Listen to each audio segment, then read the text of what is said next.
दोस्तों, ये कहानी है रोहन की, जो मुंबई में अकेला रहता था एक स्मॉल अपार्टमेंट में।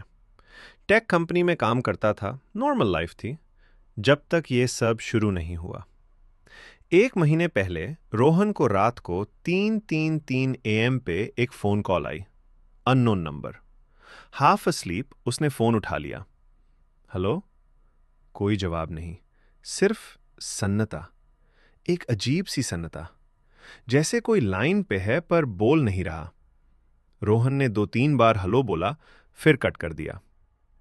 अगली रात again 3:33 am, same number, same silence. तीसरी रात, चौथी रात, हर रात एग्जैक्टली सेम टाइम।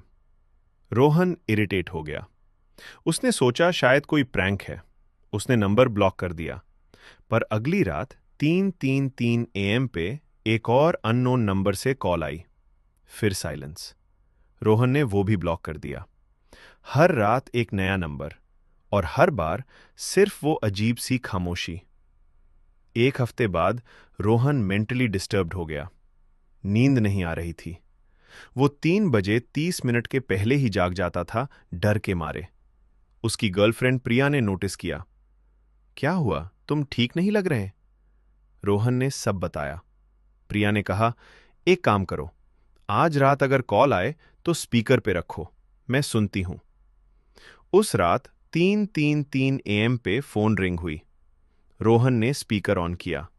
प्रिया भी सुन रही थी। कौन हो तुम? रोहन ने पूछा, इस बार गुस्से में। क्या चाहिए तुम्हें? 2 सेकंड की साइलेंस। फिर आवाज आई, रोहन की अपनी आवाज में।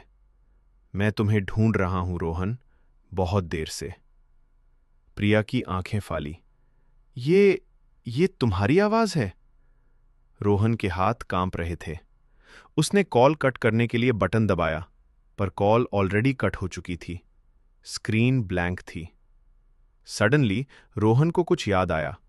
उसने अपनी कॉल हिस्ट्री चेक की, और जो उसने देखा, उसकी सांसें रुक गई। कॉल हिस्ट्री में दिखाया, आउटगोइंग कॉल 3:03 एएम। मतलब वो खुद किसी को कॉल कर रहा था उस वक्त।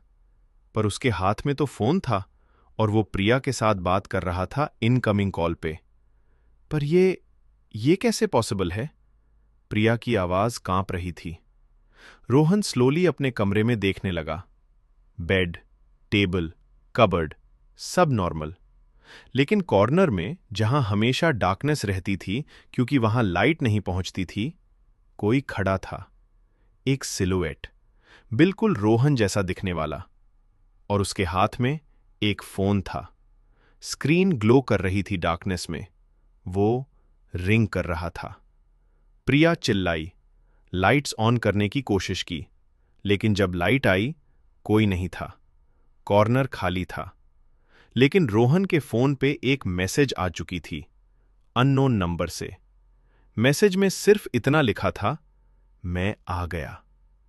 उस रात के बाद से रोहन कभी अकेला नहीं रहता।